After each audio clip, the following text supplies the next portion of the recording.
परम मंगलमय परात्पर परम अखिलेश्वर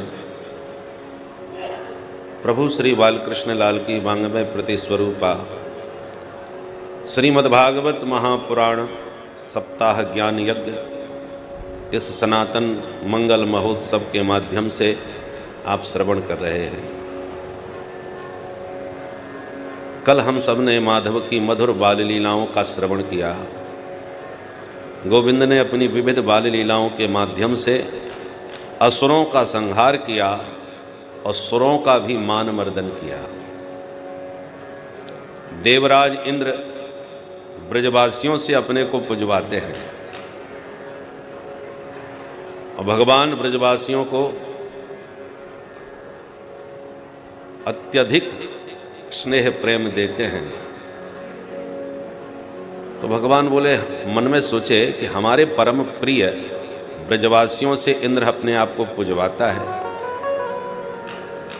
तो भगवान ने उनकी पूजा ही बंद करवा दी और गिरिराज के रूप में स्वयं प्रकट होकर के ब्रजवासियों से अपने को ही पुजवा लिया। जैसे ही ये पता इंद्र को चला कि श्री कृष्ण ने मेरी पूजा बंद करा दी, तो भगवान को ही भला बुरा बोलने लगा। बाचालम बाल संस्तभ्यम अज्ञम पंडित मानिनम कृष्णम मर्त्यम उपाश्रित्य गोपा में चक्रोर प्रियम। इन गमार ग्वालों ने उस बाचाल कृष्ण की बातों में आकर के मुझे देवराज इंद्र का अनादर कर दिया, मेरी पूजा बंद कर दी। इसका परिणाम ब्रजवासियों को भोगना पड़ेगा। और गणम सांवर्तकम नाम मेघानाम चांतकारिणाम, जो प्रलय करने के लिए मेघ बरसाए जाते हैं, उन जिनकी मूसलाधार मोटी मोटी जलधारा होती है, उनका नाम है सांवर्तक मेघ। उन सांवर्तक मेघों से कहा कि जाओ ब्रज पर इतना जल बरसाओ कि सारा ब्रज जलमग्न हो जाए, प्रलय मच जाए। इंद्र का आदेश पाते ही उमड़ घुमड़ के काले काले बादल ब्रज पर छाए, जो मूसलाधार पानी बरसाए। ब्रजवासी सब घबराए, भागे भागे गोविंद की शरण में आए, पुकार उठे, कृष्ण कृष्ण महाभाग त्वन्नाथं गोकुलम प्रभो त्रासुमर्हसि देवान कुपितात् भक्त वत्सल। हे भक्त वत्सल, हे गोकुल के नाथ, देवान नः कुपितात्, ये देवता हम पर कुपित हो गए हैं, हे गोविंद हमारी रक्षा करो। भगवान बोले, कोई मत घबराओ, जा देवता की हमने पूजा करी है, वो हमारी रक्षा करेगा। चलो मिलके गोवर्धन की तलहटी। सब ब्रजवासियों को लेकर भगवान गोवर्धन की तलहटी में आए और ब्रजवासियों से बोले, घबराओ मत, देवता से मेरी बात है गई। कन्हैया का बात भैया हमें बताया भाई। कन्हैया बोले, मेरे देवता ने मोती यूँ कह दी कि जाना पानी बरस है तो मिलजुल के मुँह उठाए लो और मेरी छत्र छाया के नीचे आ जाओ। ब्रजवासी बोले, हे भगवान, ये 7 कोस को लंबा छोड़ो देवता हम पे उठ जाएगा। भगवान बोले, जब देवता ने कह दी है तो उठ ही जाएगा, चलो मिलके करें प्रयास। ठीक है कन्हैया, हम तेरे साथ। और इत्युक्ते केन हस्तेन कृत्वा गोवर्धनाचलम दधार लीलया कृष्ण छत्राकमिव बालकः। सुखदेव जी कहते हैं, परीक्षित जैसे छोटे छोटे बच्चे खेली खेल में कुकुरमुत्ता, वो छत्ता जैसा पैदा होता है बरसात में, उसे उखाड़ करके खेलते हैं, ऐसे कन्हैया ने खेली खेल में 7 कोस के गिरवर को उठाकर एक हाथ पर धारण कर लिया। गिरी को धारण करने से प्रभु का नाम गिरधारी हो गया। बोले गिरधारी भगवान की। अब श्रीमद् भागवत के मूल में तो सुखदेव जी कह रहे हैं, एकेन हस्तेन गोवर्धनम दधार, एक हाथ पर गोवर्धन धारण किया। पर प्रायः चित्रों में आप देखेंगे और आचार्यों की वाणी में भी मिलता है कि भगवान ने एक अंगुरिया पे गोवर्धन उठा लिया, और वो भी अंगुली कौन सी, सबसे छोटी, कनिष्ठ अंगुली पर उठा लिया। हमारे ब्रजवासी तो 2 कदम और आगे बढ़ गए, बोले ना हाथ पे उठायो ना अंगुरिया पे, तो काय पे उठायो? बोले कन्हैया ने अपने नाखून की नोक पे ही उठाई लियो। ब्रजवासी कहते हैं, भगवान ने हाथ पे उठाया कि अंगुली पे उठाया कि नाखून पे उठाया, इन सब बातों का सार सिर्फ इतना है कि भगवान को गोवर्धन उठाने में किंचित भी कोई श्रम नहीं हुआ, कोई कठिनाई नहीं हुई। सुखदेव जी कहते हैं, छत्राकमिव बालकः, जैसे छोटे छोटे बच्चे कुकरू मुत्ता उखाड़ के खेलते हैं, ऐसी खेल खेल में भगवान ने गोवर्धन धारण कर लिया। गोपी ग्वाल गाय बछड़े सब गोवर्धन की तलहटी में सुरक्षित। ब्रजवासी भी अपने लाठी कंधा लगा के खड़े है गए, अरे कन्हैया भैया गजब है गयो, सच में हमने गोवर्धन उठाई लियो, हमें खबर ना आती, हमें आजकल इतनी शक्ति आई गई है। भगवान बोले शक्ति आएगी कैसे ना है, घर घर जाके मैंने सबन को माखन जो खवायो है, माखन खाएंगे तो ताकत ना आएगी, वो चाउमीन खावे वाले थोड़ी है। बोलो राधे राधे राधे राधे। ब्रजवासी बोले लाला तूने माखन खवायो तो हमने आज माखन की शक्ति दिखाई दी, देख ले उठा लियो। सबको लगा कि हमने मिलजुल के उठा लिया। 7 दिन बीत गए महाराज। कार्तिक शुक्ल तृतीया से पानी बरसना प्रारंभ हुआ था और अक्षय नवमी आ गई 7 दिवस पर्यंत। ब्रजवासी बोले कन्हैया भैया 7 जना है गए, पानी तो बंद ही ना हो गए, ऐसे कब तक उठा के रखेंगे। और एक बात बता लाला, हम तो कबहू या कंधा को लगाएं, थक जाएं तो या कंधा को लगा लें, कभी लाठी डंडा लगा लें, कभी हाथ पैर तनिक सीधे भी कर ले, परंतु को देख रहे हैं 7 जना से एक अंगुरिया लगाएं खड़ो है, तेने एक बार अदला बदली कछु ना करी भाई। देख लाला तू भी परेशान ज़्यादा मत हो, थोड़ी देर तू भी आराम कर ले, चिंता मत करियो, हम सब संभाल लेंगे। भगवान बोले अच्छा मेरे बिना संभाल पाओगे या को। ब्रजवासी बोले तो तू का सोचे तेरे हाथ पे ही सब धरो है का। भगवान बोले नहीं नहीं भैया तुम ही संभालो। और नेक हाथ नीचे कियो कि सबके डंडा चटा चट, अरे कन्हैया भैया संभाल संभाल, घबरा गए सब ग्वाल बाल। आप उसमें बोले भाई कन्हैया ने नेक ही हाथ नीचे कियो कि सबके डंडा चटा चट बोल गए, क्या नेक और नीचे कर देते तो अपने तो कंधे ही चटा चट बोल जाते। क्या सच में या कन्हैया ने अकेले नहीं उठा रखा है का। एक काम करो डंडा तो अपने टूटे गए, कंधा भी हटा के देख लो एक बार। एक एक करके सबने हाथ नीचे कर लिए। मात्र कन्हैया के एक हाथ पर पूरा गोवर्धन देखा तो सबकी आंखें फटी रह गई। बोले गिरधारी भगवान की। आप उसमें बोले राम राम, हम सब माटी की मतुकरा फालतू में ही लगे हुए। देखो तो याने अकेले नहीं उठा रखो है पूरा गोवर्धन। नंद बाबा ते बोले बाबा सांची सांची बताइए कन्हैया तेरो ही छोरा है का। नंद बाबा बोले दारी की हो मेरो ना है तो कौन को है, कैसी बात करो। ब्रजवासी बोले बाबा बुरो मत मान, हमारे कहने को मतलब ये है कि हमने बड़े बड़े पहलवान देखे, बड़े बड़े सूरवीर देखे, और तेरे कन्हैया जैसो न देखो न सुनो। 7 वर्ष को कन्हैया, 7 कोस को गोवर्धन, और 7 जना और 7 रात बीत गए। आज कैसे उठा लियो या नेक से छोरा ने गोवर्धन। ये काम भगवान के अलावा कोई ना कर सके। क्व सप्ताहायनो बालः क्व महाद्रिविधारणम ततो नो जायते शंका ब्रजनाथ तवात्मजे। हे ब्रजराज हमें आज शंका है रही है कि ये तेरो छोरा ना, ये साक्षात कोई देवी देवता या साक्षात भगवान है। नंद बाबा बोले फालतू की बातें मत करो, मेरो कन्हैया कोई देवी देवता ना है, मेरो लाला है, ये केवल मेरे भजन को चमत्कार है। 1000 माला गले में लटका के भगवान को भजन करूं और एक ही प्रार्थना करूं कि हे प्रभु मेरे कन्हैया पे कृपा कर दो, तो मालूम पड़े नारायण ने कछु विशेष कृपा कर दी मेरे छोरा पे। ऐसे नंद बाबा सबको समझा भी लगे। किंतु इंद्र ने जब 7 दिन में आकर के देखा कि क्या हुआ ब्रज का परिणाम, तो ब्रज में देखा धूल उड़ रही है, पानी का पता ही नहीं किधर गया। अरे इतना भयंकर मूसलाधार जल वृष्टि कहाँ गई, ब्रज में तो सूखा पड़ा है। जो नीचे आके देखा ध्यान से तो भगवान गिरधारी बने गोवर्धन उठाए दिखाई पड़े। ओहो, जो भगवान की ये महिमा को इंद्र ने देखा तुरंत बादलों से कहा भाग जाओ। सारे मेघ पलायन कर गए, आकाश एकदम साफ। भगवान बोले ब्रजवासियों निकलो सब बाहर, देखो पानी बिल्कुल बंद है गयो। तो ब्रजवासी सब बाहर भये और भगवान अपितम शैलम स्वस्थाने पूर्वत प्रभु पश्यताम सर्वभूतानां स्थापयामास लीलया। जहाँ से उठाया था उसी स्थान पर भगवान ने ज्यों का त्यों पुनः गोवर्धन स्थापित कर दिया। जब चलने लगे तो ब्रजवासी कन्हैया के चरणों में दंडोत प्रणाम करने लगे। भगवान बोले ये क्या कर रहे हो ब्रजवासियों? सब ब्रजवासी कान पकड़ के बोले कन्हैया अब तक की हमारी भूल चूक माफ करियो भैया, क्योंकि अब हम अच्छी तरह समझ गए तुम साक्षात भगवान हो। भगवान ने मन में सोचा कहीं सच में ये ब्रजवासी मोकू भगवान मान बैठे तो हमारी घर में ले जाके काऊ अलवारी में बंद करके बैठा देंगे, 4 चिनोरी को भोग लगा के 2 अगरबत्ती घुमा के तेरा तुझको अर्पण। फिर हमारा जो खेलना कूदना भागना दौड़ना नाचना सब बंद हो जाएगा, भगवान बन के बैठे रह जाएंगे। ऐसे भगवान बन में क्या फायदा? कन्हैया बड़ी जोर से हंसे और बोले ब्रजवासियों तुम बड़े भोरे हो, नेक सी बात पे मुझको भगवान बनाई दियो, मैं कैसो भगवान? ब्रजवासी बोले भगवान ना है तो कौन है भाई?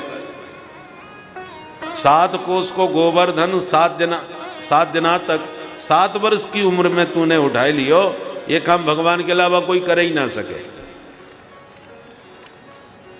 भगवान मुस्कुराए और बोले ब्रजवासियों तुम बड़े भोरे हो, तुम्हें खबर ना है ये देवता है ना, ये मेरो देवता है गोवर्धन, यानी मोकू मंत्र दे राखो है।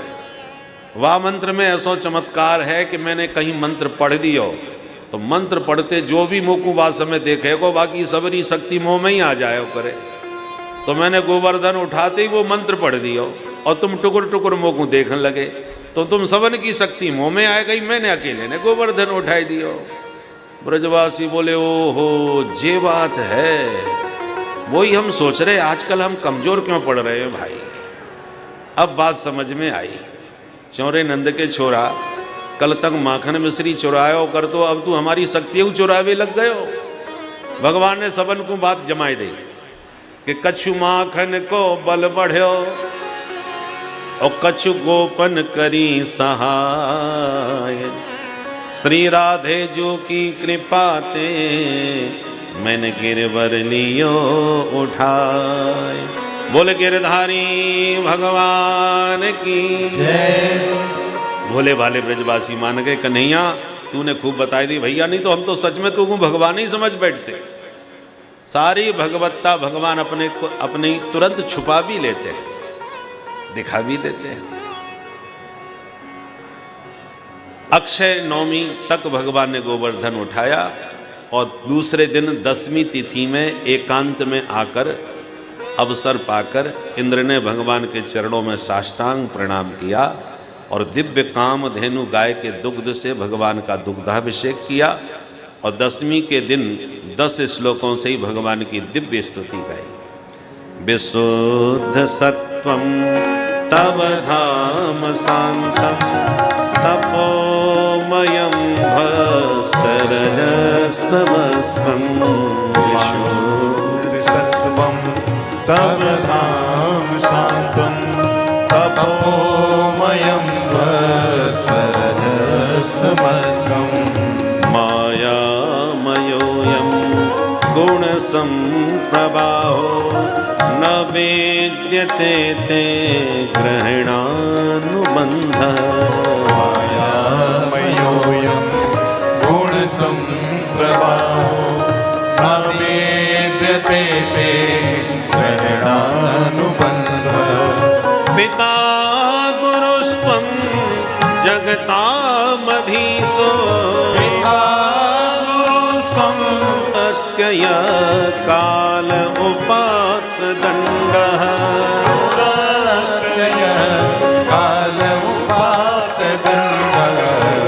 हिताय स्वेच्छा तनुभि समीहसे।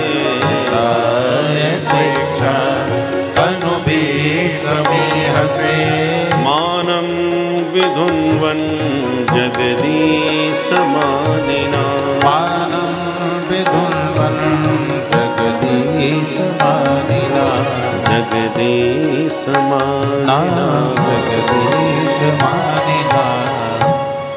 बहुत प्यारी स्तुति इंद्र ने गाई कि प्रभु आप परम विशुद्ध सत्व में स्थित रहते हैं, मायाकृत जो सत्वादि गुण हैं वो आपका स्पर्श भी नहीं कर सकते।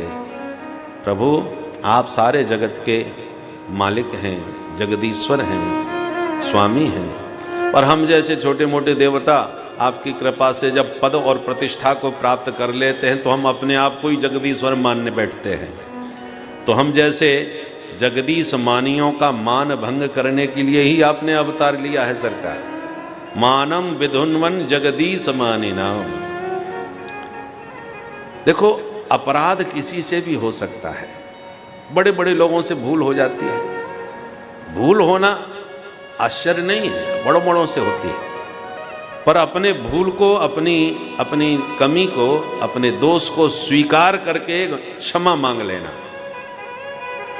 यदि कोई व्यक्ति अपनी गलती स्वीकार करके माफी मांग ले तो वो दया का पात्र हो जाता है, क्षमा का पात्र बन जाता है। इंद्र से गलती हुई पर उसने स्वीकार करी तो ठाकुर जी भी खुश हो गए, आशीर्वाद भी दे दिया। गम्यताम शक्रभद्रम क्रियता मेनु शासनम। जाओ इंद्र, तुम्हारा मंगल हो, कल्याण हो। अहंकार को त्याग करके अपनी सत्ता को संभालो। एक बात याद रखना इंद्र, जिस पर मैं कृपा करता हूं उसका अभिमान अवश्य तोड़ता हूं, क्योंकि व्यक्ति श्री के मद में आकर के मुझे और मेरी महिमा को बिल्कुल भूल जाता है। मामैश्वर्य श्रीमदांधो दंडपाणिम न पश्यति तम भ्रंशयामि संपद्भ्यो यस्य चेक्षाम्यनुग्रहम।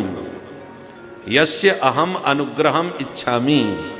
जिसके ऊपर मैं अनुग्रह करना चाहता हूं उसी के साथ ऐसा करता हूं।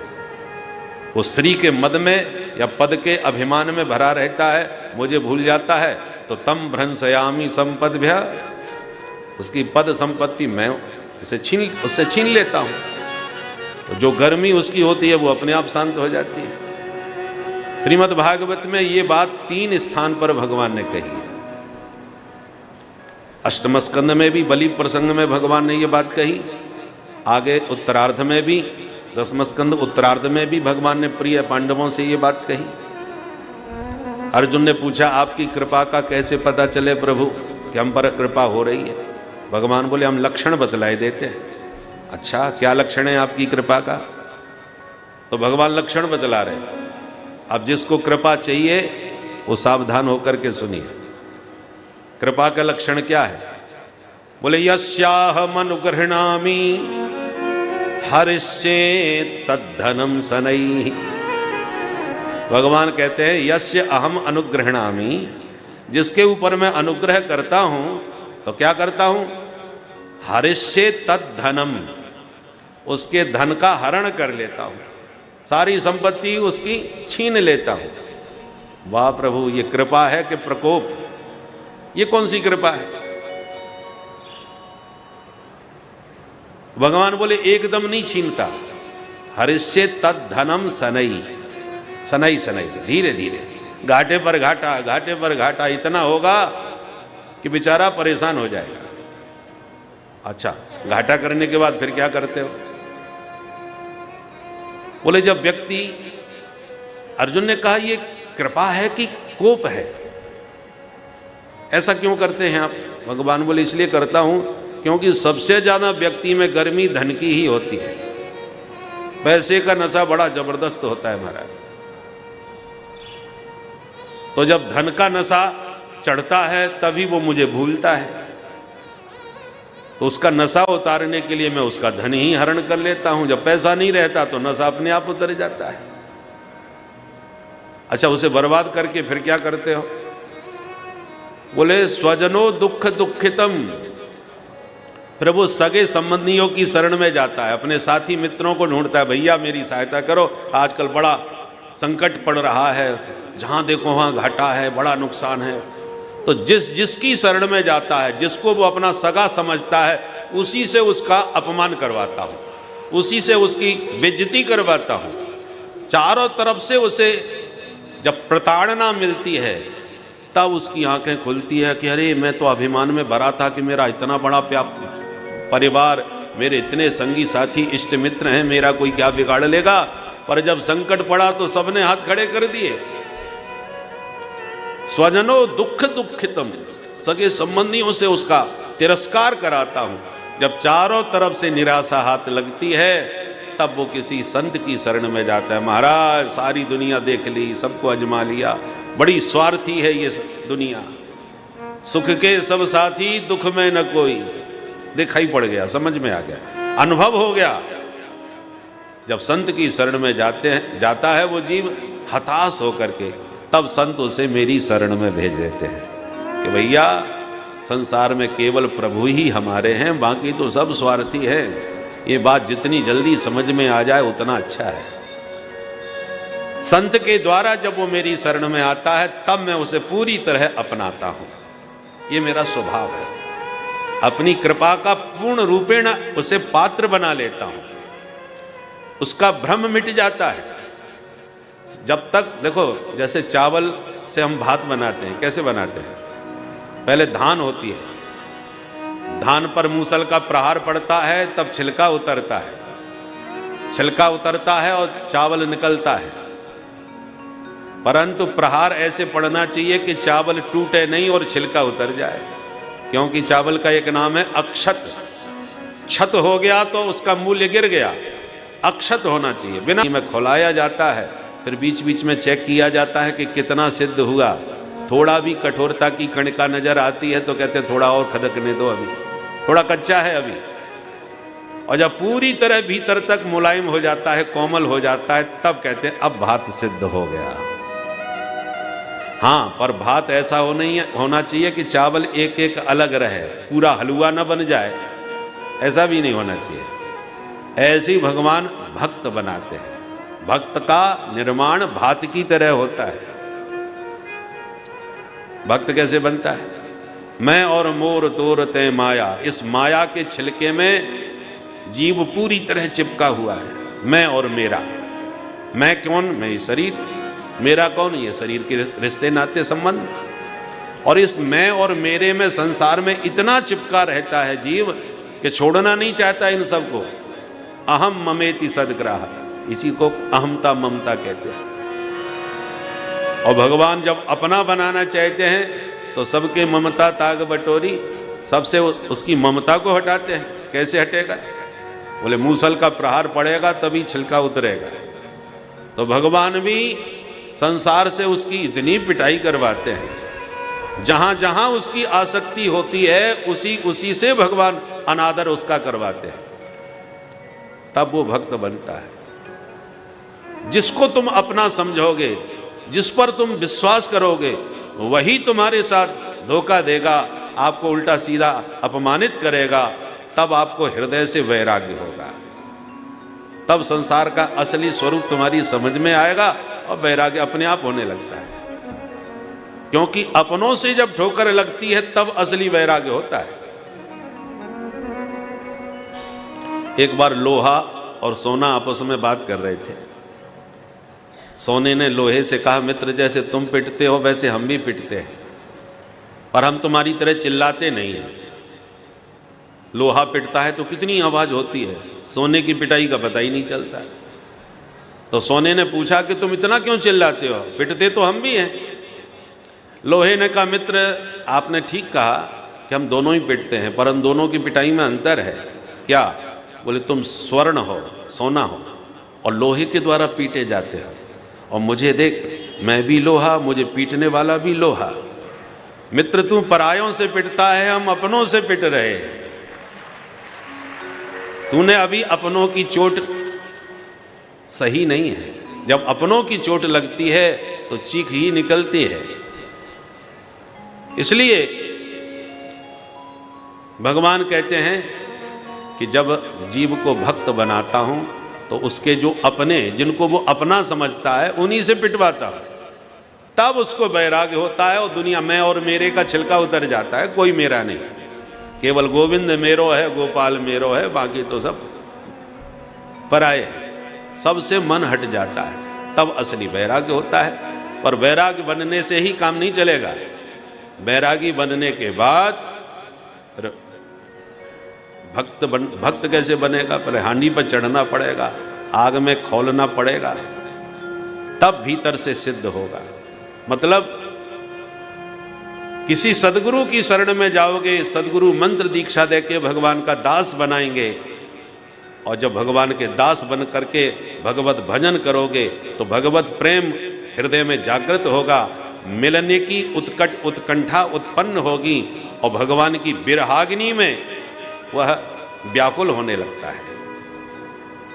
जब भगवान के विरह की व्याकुलता जितनी प्रबल होगी, देखो आग जितनी तेज होगी उतनी जल्दी हांडी सिद्ध होगी। मंदाग्नि में समय ज्यादा लगता है, तो विरहाग्नि हृदय में प्रज्वलित हो, भगवान से मिलने की व्याकुलता हो, तड़प हो, तब ये भक्त सिद्ध होता है। और भगवान बीच बीच में ये भी देख लेते हैं कितना सिद्ध हुआ। थोड़ी भी कणिका कठोरता की है तो अभी कच्चा है, बच्चा है। जैसे नारद जी को भगवान ने एक झलक दिखाई और फिर बोले दुर्दर्शो हम कोयोगे नाम, बेटा तुम अभी कच्चा है, इस जन्म में नहीं अगले जन्म में मिलूंगा, तब तक भजन करो। तड़फा तड़फा करके अंत में नारद जी को अगले जन्म में भगवान ने दर्शन दिया। उसी प्रकार भगवान अपनी विरह की आग में भक्त को खूब तड़फाते हैं, तब वो भीतर से सिद्ध होता है। भगवत प्रेम में मीरा की तरह विरहाग्नि जितनी प्रबल होगी भक्त उतनी जल्दी सिद्ध होगा। जब तक अहंकार की कणिका भीतर है, मैं, तब तक अभी कच्चा है। और मैं पना बिल्कुल मिट गया। जब मैं था तब हरि नहीं, अब हरि हैं मैं नाय। प्रेम गली अति सांकरी, या में दो न समाए। अहमता पूरी मिट जाती है, मैं पना समाप्त हो जाता है, तब भगवान कहते अब पूरी तरह मेरा भक्त बन गया, मेरा दास हो गया। तब भगवान उस भात का भोग लगाते हैं। अहम अन्नः त्वम अन्नादः। जीव भगवान का भोग्य है, भगवान उसके भोक्ता हैं। तो भक्त ऐसे नहीं बन जा। अंतर्हिते भगवती सहसैव ब्रजांगना। प्रभु को अपने बीच रास में न पा करके ब्रजमामाएं व्याकुल हो गई। को जड़ को चैतन्य न कछु जानत बिरही जन। विरह में व्याकुल हुई ब्रजांगनाएं बन बन प्रभु का पता पूछने लगी, वृक्षों से पूछने लगी, तरुलताओं से पूछने लगी।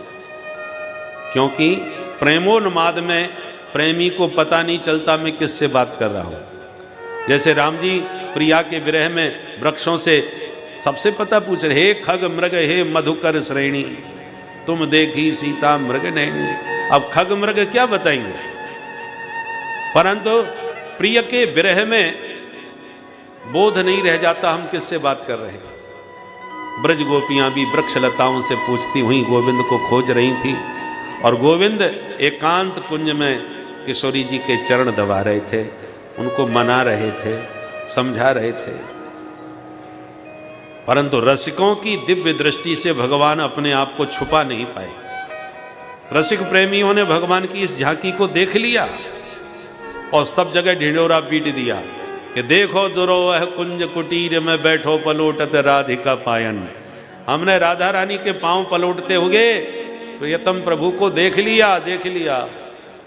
जब ये लोगों को पता चला कि राधा रानी के चरण दबाते हैं हमारे प्राण वल्लभ श्री कृष्ण, तब तो ब्रज में कृष्ण कृष्ण कहना छोड़ दिया, सब राधे राधे पुकारने लगे। डाल डाल और पात पात पे राधे राधे होए, हमारे माई श्यामा जू को राज। वृंदावन धाम में राधा रानी का ही साम्राज्य है, क्योंकि राधा रानी कन्हैया को भी अपने बस में करके रखती हैं।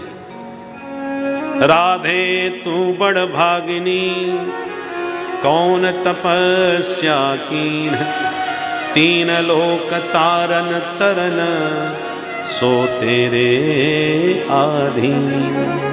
त्रिभुवन पति आपके अधीन हैं। सब राधे राधे पुकारने लगे। राधा रानी कौन है? भगवान की आत्मा है, अलग नहीं है। एक ज्योति के ही दो प्रकाश है। कई वस्तुएं एक ही होती हैं पर नाम दो होते हैं। जैसे देखो नदी में कैसी लहरें उठ रही हैं, जल में कैसी तरंग उठ रही है, तो जल और तरंग कोई अलग अलग हैं क्या? जल से कोई तरंग को अलग कर सकता है क्या? कभी नहीं, एक ही चीज है, पर नाम अलग अलग हैं। जल और तरंग, शब्द और अर्थ, शब्द में ही अर्थ है, पर कहने में तो शब्द का अर्थ कहते हैं। गिरा अर्थ जल बीच सम कहियत भिन्न न भिन्न, ये कहने में ही भिन्न है, वस्तुतः अभिन्न तत्व है। देखो चंद्रमा की कैसी चांदनी चमक रही है, देखो सूर्य भगवान की कैसी किरणें निकल रही हैं।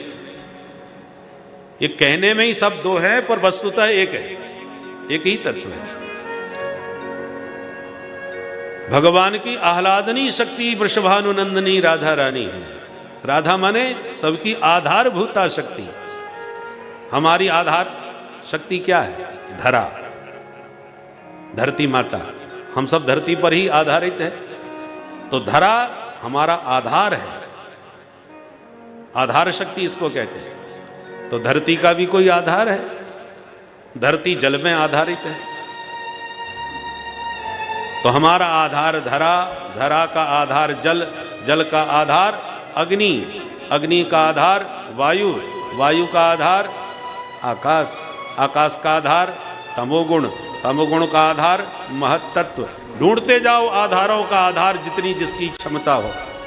अंत में कहीं जाकर के तो रुकना पड़ेगा कि बस बस यही अंतिम आधार है, स्वयं निराधार है, ये सबका आधार है। तो जहां आधारों का अंतिम आधार बचे, उसी का नाम है राधा। आधार आधार लगातार बोलते जाओ तो राधा तत्व अपने आप प्रकट हो जाएगा। आधार आधार आधार आधार आधार आधार आधार आधार आधार आधार, आधार की अविरल धारा चली तो प्रकट क्या हुआ? राधा। वे सबकी आधारभूता शक्ति है। तो भगवान चरण पलोट रहे थे किशोरी जी के एकांत कुंज में, और ब्रज गोपियां पग चिन्हों का अन्वेषण करती हुई, खोजती हुई पीछे पीछे आ रही थीं। और इधर राधा रानी बोली, न पा रहे हम चले तुम, प्यारे मैं बहुत ज्यादा थक गई हूं, अब मैं चल नहीं सकती। तो भगवान तुरंत कंधा झुका के बोले, स्कंध आरुह्यताम, प्यारी जी आप थक गई हो तो मेरे कंधे पर विराजमान हो जाओ, मैं आपको लेके चलूंगा। बोलो कहाँ चलें? किशोरी जी ने कहा, नयमाम यत्र ते मनः, प्यारे जहां तुम्हारा मन हो वहां ले चलो। न पारे हम चले तुम नयमाम यत्र ते मनः, प्यारे मैं तो नहीं चल पाऊंगी, आपका जहां मन हो वहां मुझे लेकर के चलो। परंतु किशोरी जी ने एक व्यंग भी किया है गोविंद पर इस शब्द में। क्या? बोले, प्यारे भले ही आप मेरे चरण दबा रहे हो, पर चिंतन उन्हीं सखियों का कर रहे हो जिन्हें छोड़ करके आए हो। तुम्हारा मन उनमें पड़ा है और तन से मेरे चरण दबा रहे हो। इसलिए किशोरी जी ने व्यंग किया, नयमाम यत्र ते मनः, यत्र ते मनः तत्र माम नय, जहां तुम्हारा मन पड़ा है वहीं हमको लेकर के चलो। या अधूरे मिलन में आनंद नहीं आता कि मन से वहां तन से यहां। तो गोविंद ने तुरंत कंधा झुका दिया, आरुह्यता, आइए विराजिए। और जैसे ही किशोरी जी ने कदम उठाया, भगवान वहां से भी अंतर्धान हो गए। सा बधू अन्वतप्यत, सुखदेव जी कहते हैं सा बधू, वह बधूटी भी व्याकुल होकर के वहीं मूर्छित होकर गिर पड़ी। राधा रानी का नाम नहीं लिया, कहते हैं सा बधू। बधू का मतलब बधनाती थी, बधू जो बांध के रखे उसका नाम बधू। भगवान को यदि किसी ने बांधा है तो किशोरी जी ने अपने प्रेम पाश में बांधा है, इसलिए बधू कह करके किशोरी जी का स्मरण किया। किशोरी जी तो वहीं मूर्छित होकर गिर पड़ी, एक पल भी प्यारे का वियोग सहन नहीं हुआ। और पग चिन्ह खोजती गोपियों ने जैसे ही उस कुंज में प्रवेश किया तो किशोरी जी मूर्छावस्था में प्राप्त हुई। तुरंत गोपियों ने घेर लिया किशोरी जी को, कृष्ण नाम संकीर्तन किया तो किशोरी जी प्रकृतिस्थ हुई, चेतना आई तो बार बार प्रभु को पुकारने लगी, हा नाथ रमण प्रेष्ठ क्वासी क्वासी महाभुज, दास्यास्ते कृपणाया में सखे दर्शय सन्निधि। 5 संबोधन किए हैं गोपियों ने भगवान को इस श्लोक में, और भगवान के 5 स्वयंभू विग्रह प्रकट हो गए इन 5 नामों से। जब गोपियों ने कहा हे सखे, तो श्री बांके बिहारी लाल जी प्रकट हो गए। जब हे कहा, हे प्रेष्ठ, प्रेष्ठ माने वल्लभ, तो श्री राधा वल्लभ लाल जी प्रकट हो गए। हे महाभुज कहा तो मदन मोहन ठाकुर प्रकट हो गए। और जब कहा हा नाथ तो गोपीनाथ ठाकुर जी प्रकट हो गए, गोपीनाथ जी महाराज। हा रमण कहा तो राधा रमण लाल जी प्रकट हो गए। ये 5 स्वयंभू प्रकट विग्रह हैं आचार्यों के द्वारा सेवित। उनमें से 3 तो वृंदावन धाम में आज भी विराजमान हैं और 2 आपके राजस्थान में आ गए हैं। श्रीनाथ जी महाराज, गोपीनाथ भगवान और मदन मोहन ठाकुर करौली में, राजस्थान में।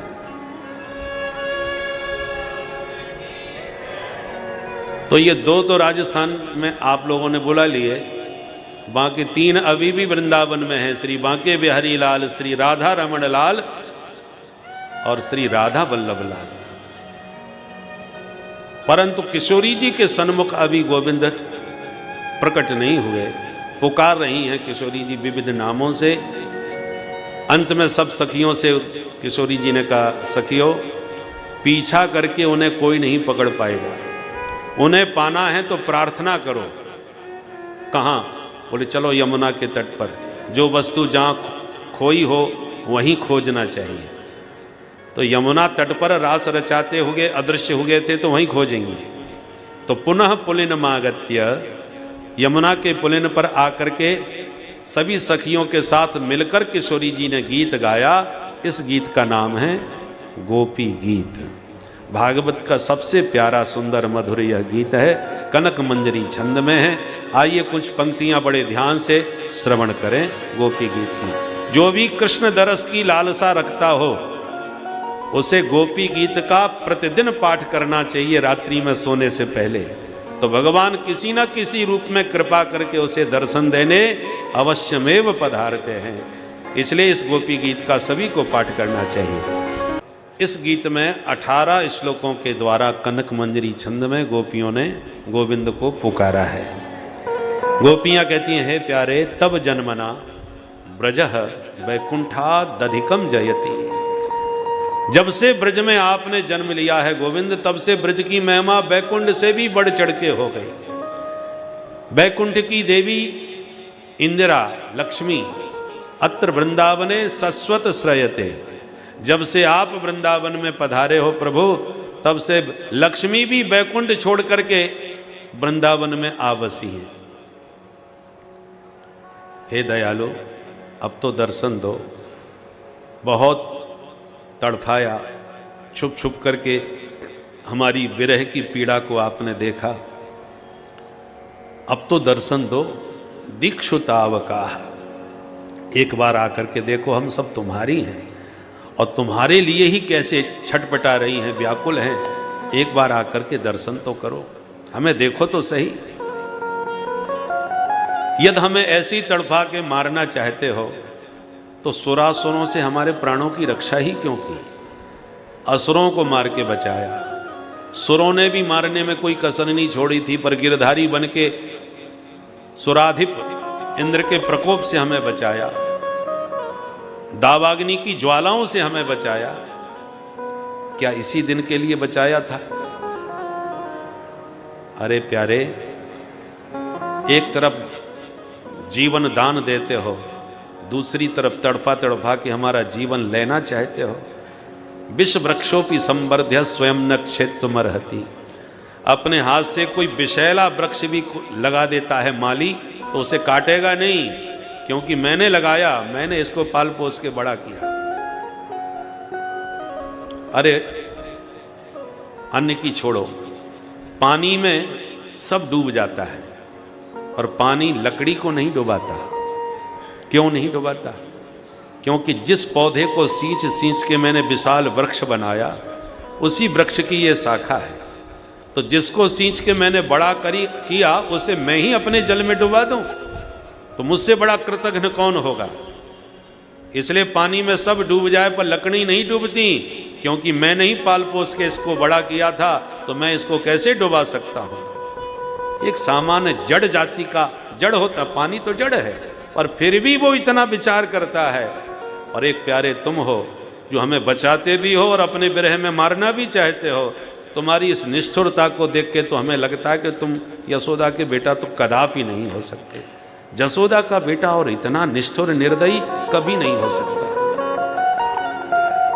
जिससे अत्यधिक प्रेम होता है ना, उसी को खरी खोटी सुनाने का अधिकार भी होता है। गोपियों को अधिकार है प्रेम में, तो भगवान को खूब खरी खरी सुना रही। नखल गोपिका नंदना, यशोदा का बेटा इतना निष्ठुर कभी नहीं हो सकता। मन होता है तुम्हारे विरह में प्राण त्याग दें, पर ये पापी प्राण भी नहीं निकलते। क्यों? बोले अमृत पी लिया है। तुम्हें अमृत कहां मिल गया? बोले तब कथामृतम तप्त जीवनम कविभिरीडितम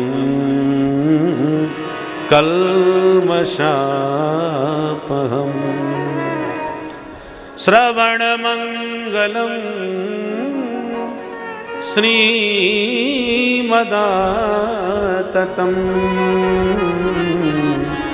भुवि गृह्णन्ति ते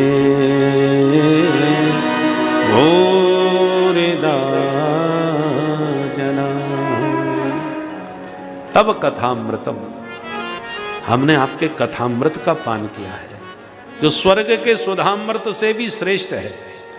स्वर्ग सुधामृत पुण्यापहम, स्वर्ग में जो देवता जाते हैं वो अमृत पीते हैं, उनके पुण्य नष्ट होते हैं। और क्षीणे पुण्य मर्त्य लोकम विशंति, पुण्य क्षीण होते ही नीचे गिर पड़ते हैं। पर आपका कथामृतम कल्मषापहम, जो आपके कथामृत का पान करता है उसके कलमश, कलमश माने पाप, उसके सारे पाप ध्वस्त हो जाते हैं और निष्पाप होते ही देह त्याग करके सीधे आपके परम धाम को प्राप्त करता है। तो कौन अमृत श्रेष्ठ हुआ?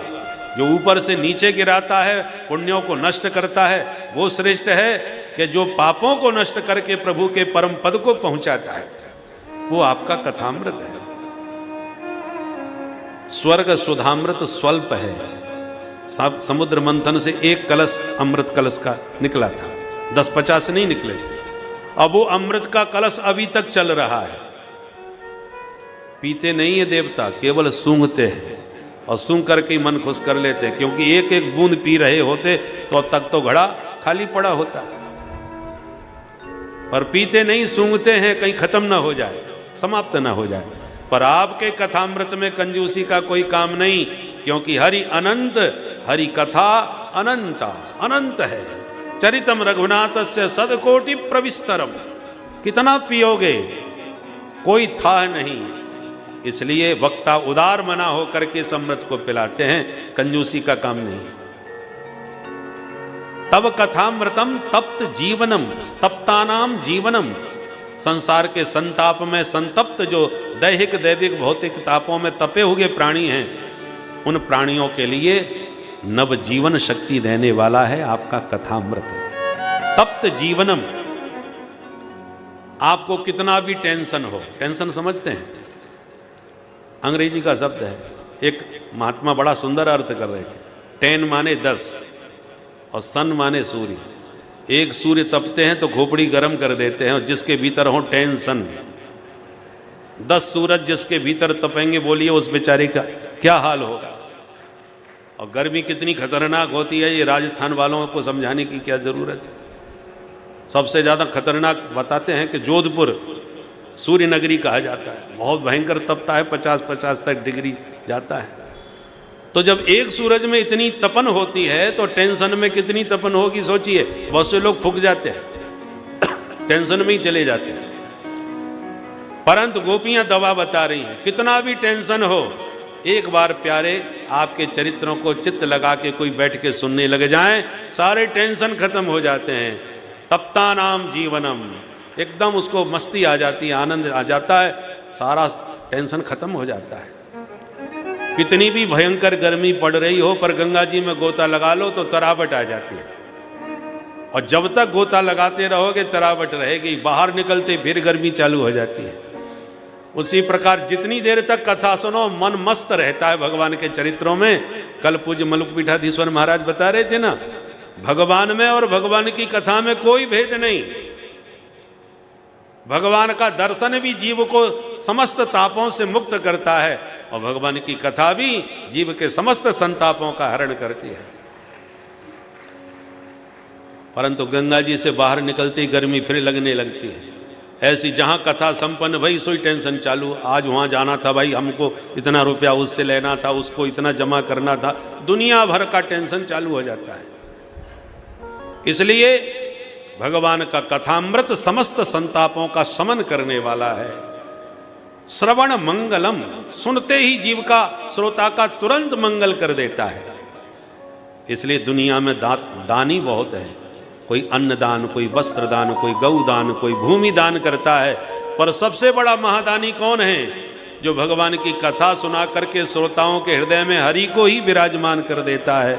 उस वक्ता से बड़ा दानी दाता दुनिया में कोई नहीं हो सकता।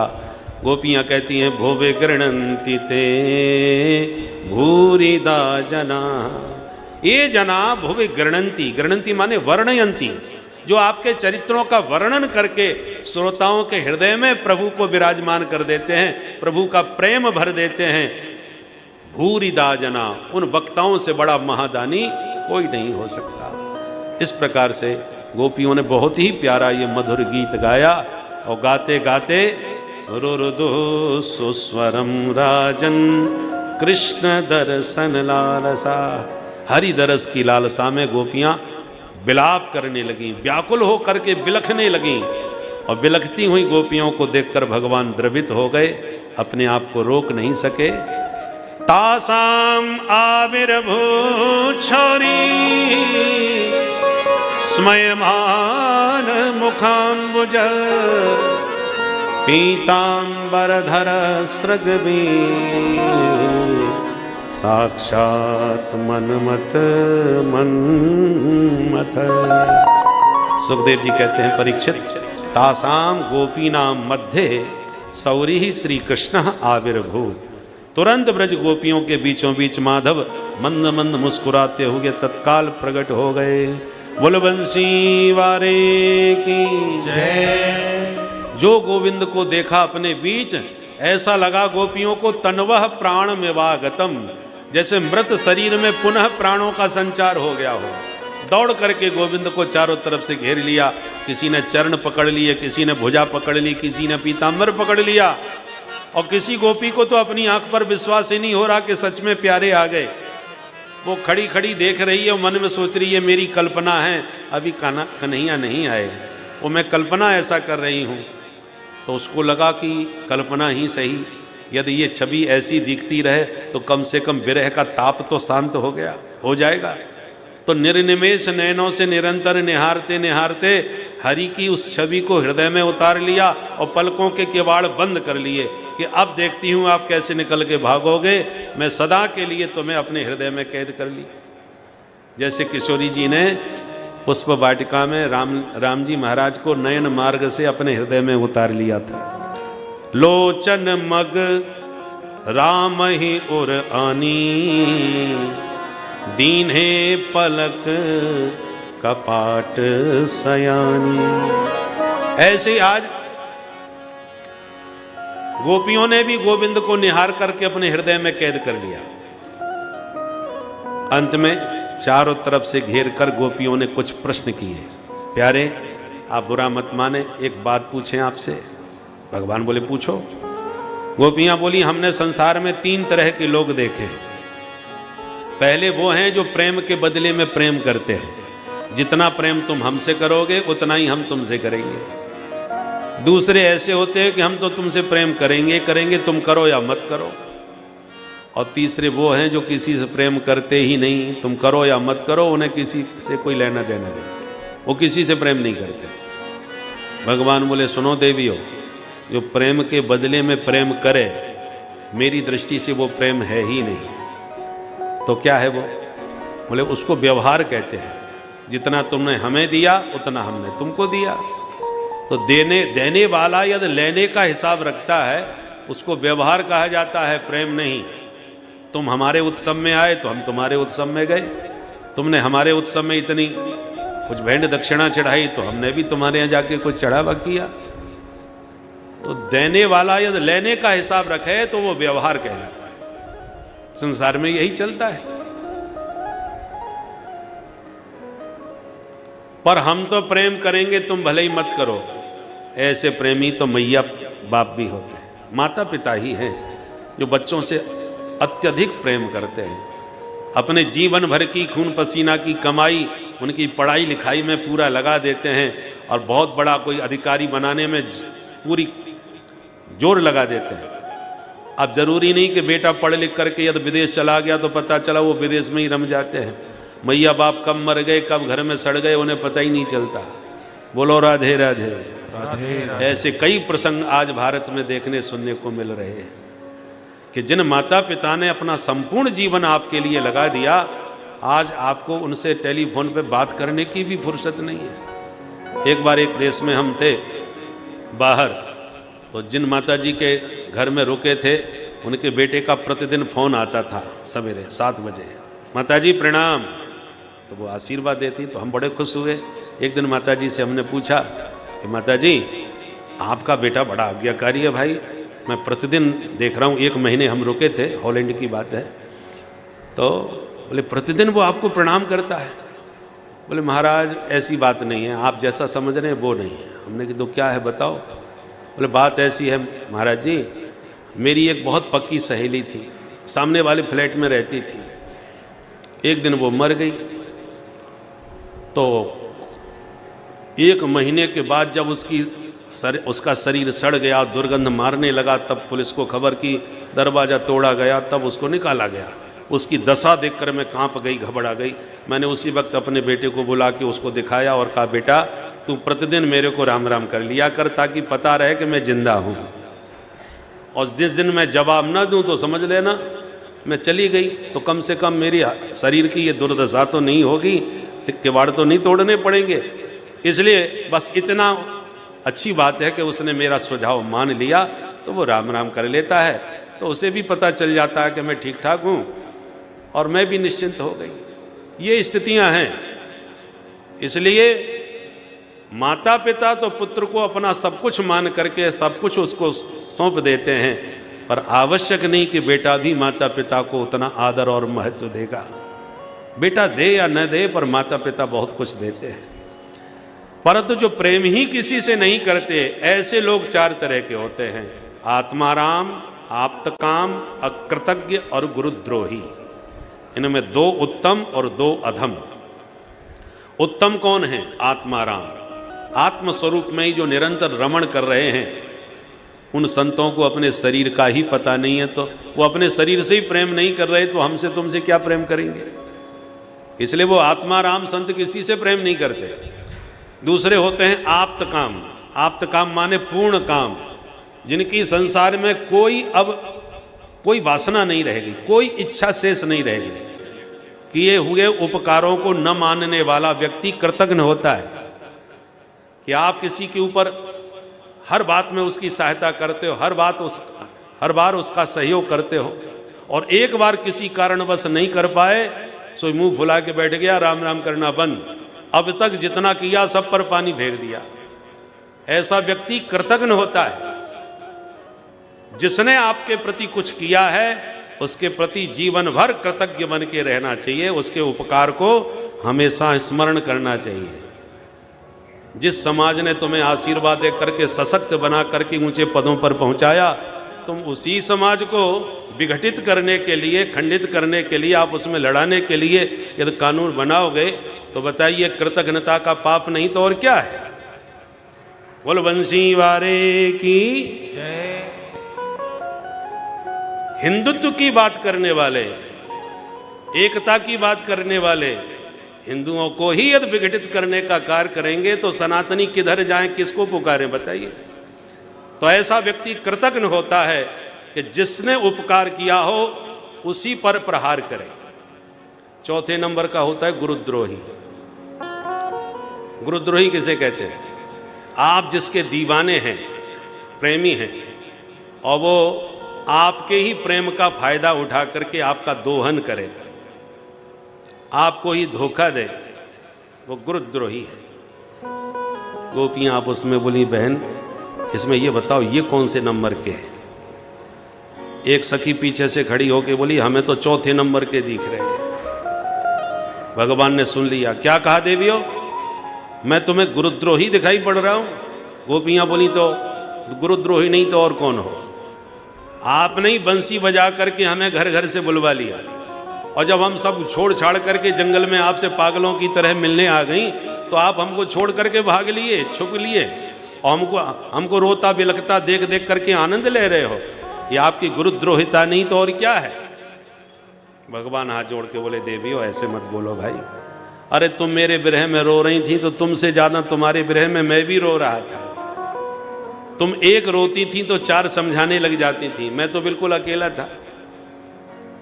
मुझे तो कोई संभालने वाला नहीं, मेरी कोई सुनने वाला नहीं था। इसलिए विरह की पीड़ा तो तुमसे ज्यादा मैंने उठाई है। गोपियां बोली, नंबर एक के झूठा, तुम्हें हमारा विरह सताता तो हमें छोड़ के भागे ही क्यों थे? भागे तो आप ही थे ना। भगवान बोले, देवियों बुरा मत मानना, बिना विप्रलंभ के संयोग पुष्ट नहीं होता। जब तक कोई तपती हुई धूप में चल करके छाया में ना आवे तब तक छाया का सुख उसे समझ में नहीं आएगा। एयर कंडीशन गाड़ी से उतर के कोई छाया में बैठे, उसे क्या आनंद आएगा कि छाया का आनंद क्या होता है?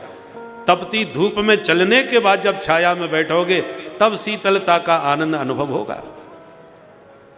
रात न होवे तो दिन के प्रकाश की क्या कीमत रहेगी? अंधियारी रात आती है तब सूर्य के प्रकाश का महत्व बढ़ता है।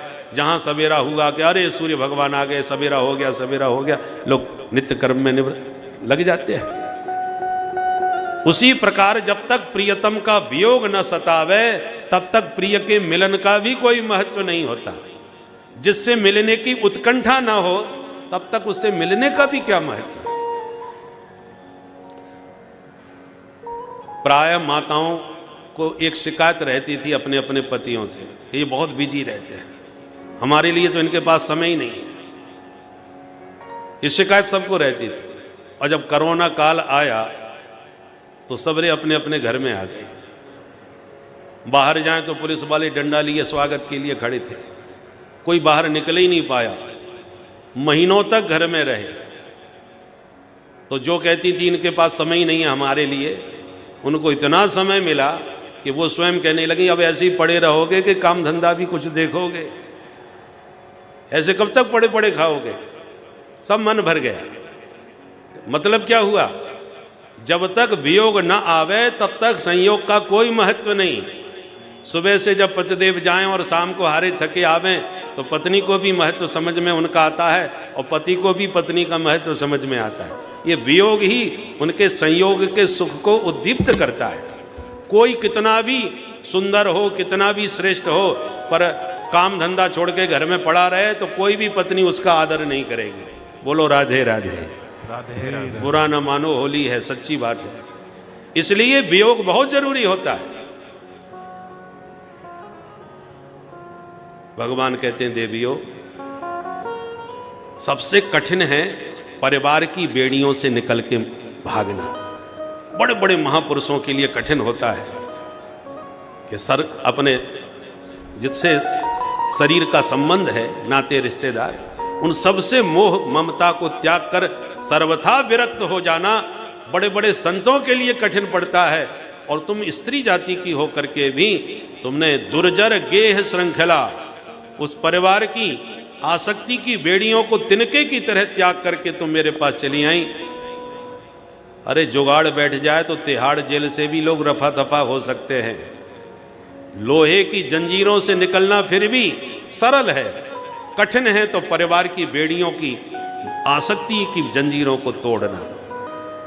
परंतु देवियों तुमने मेरे लिए उन सबको छोड़ दिया, इसलिए मैं तुम्हारे ऋण से कभी भी उऋण नहीं हो सकता। तुम ही अपने साधु स्वभाव बस मुझे उऋण कर दो तो बात और है। जब ऐसी मीठी मीठी बातें प्रभु ने करी तो गोपियां सब प्रसन्न चित्त हो गईं और जो मन में पीड़ा थी सब की दूर हो गई। प्रभु ने तत्काल जितनी गोपियां थीं उतने ही गोपाल रूप में अपने आप को प्रकट कर दिया। प्रत्येक गोपी के कंठ में गलवैयां डाल के नाचने लगे और प्रत्येक को यही अनुभूति हो रही है कि प्यारे केवल मेरे हैं। देखो मेरे साथ ही नाच रहे हैं। बोल रास बिहारी भगवान की जय। जैसी नाचे ताता थैया करके कन्हैया, तो देवादिदेव महादेव शिव शंकर से भी नहीं रहा गया, वो भागे भागे चले आए। और भोले बाबा जैसे ही घुसने लगे मंडप में, रास मंडप में, गोपियों ने रोक दिए, बाबा ये दाढ़ी मूछ वालों का इधर कोई काम नहीं, निकलो बाहर। भोले बाबा ने कहा, देवियों मैं भी बहुत बढ़िया ठुमका लगाता हूँ, लोग मेरे को नटराज राज कहते हैं, नाचने में मेरा भी कोई जवाब नहीं, एक बार मेरा नृत्य देखो तो सही। गोपियों ने कहा, जहाँ मर्जी पड़े तहाँ ठुमका लगाओ बाबा, पर भीतर प्रवेश नहीं मिलेगा, क्योंकि भीतर पुरुष एकमात्र श्री कृष्ण हैं, बाकी सब उनकी सखी सहचरी हैं, दूसरा पुरुष प्रवेश नहीं पा सकता। भोले बाबा ने बहुत हाथ जोड़ के अनुनय विनय करी कि देवियों 350 साल के बाद ज्ञान वापी से निकल के बाहर आया हूं, अब तो कम से कम मेरे को रास रस का आनंद लेने दो। परंतु गोपियों ने घुसने नहीं दिए भोले बाबा ने। तब भोलेनाथ ने कहा, हम भी मानने वाले नहीं हैं। तुरंत गए जमुना जी में नहाए, जटाओं का जूड़ा बांध लिए और बढ़िया लहंगा फरिया ओढ़ करके, चुनरी में मुंह छुपा करके, नथ बेंदा से अपना बढ़िया श्रृंगार सजा करके और छम छम करते हुए गोपियों के झुंड में मिल गए। गोपियां नहीं पहचान पाई, किंतु गोविंद की दृष्टि पड़ी कि ये मोटी तगड़ी नई नवेली गोपी कौन कहां से आई गई आज। देखते ही प्रभु पहचान गए, मुस्कुरा के बोले, आओ आओ मेरे गोपेश्वर नाथ, आपको स्वागत है महाराज में। बोल गोपेश्वर महादेव की जय। आज भी श्रीधाम वृंदावन में हमारे भोले बाबा गोपी भेष में विराजमान है। गोपेश्वर महादेव का दर्शन नहीं किया वृंदावन में तो ब्रज यात्रा अधूरी मानी जाती है। भोले बाबा ही हाजिरी लगाते हैं वहां, और उनका श्रृंगार चूड़ी बिछिया से होता है। ब्रजवासी उन्हें चूनर ओढ़ाते हैं, बिछिया और चूड़ियां सब पहनाते हैं, और सखी के रूप में भोले बाबा का श्रृंगार होता है। अब जरा विचार कीजिए, जिस महारास में काम को भस्म करने वाले कामारी शिव स्वयं सखी बन करके थिरक रहे हो, नाच रहे हो, वो रास क्रीड़ा, काम क्रीड़ा कैसे हो सकती है। इसलिए भूल के भी ये विचार मन में नहीं लाना चाहिए। रासलीला की, रास शब्द की हमने आजकल बड़ी विडंबना, दुर्दशा कर रखी है। रास शब्द का अर्थ ही हमने अनर्थ में परिणत कर रखा है। रासलीला का मतलब है रस रूप परमात्मा के स्वरूप का आस्वादन करना, उनकी अनुभूति करना, और जीवात्मा परमात्मा का जो दिव्य रस मिलन होता है उसी का नाम महारास लीला है, जो आप इस मंच से प्रतिदिन दर्शन कर ही रहे हैं।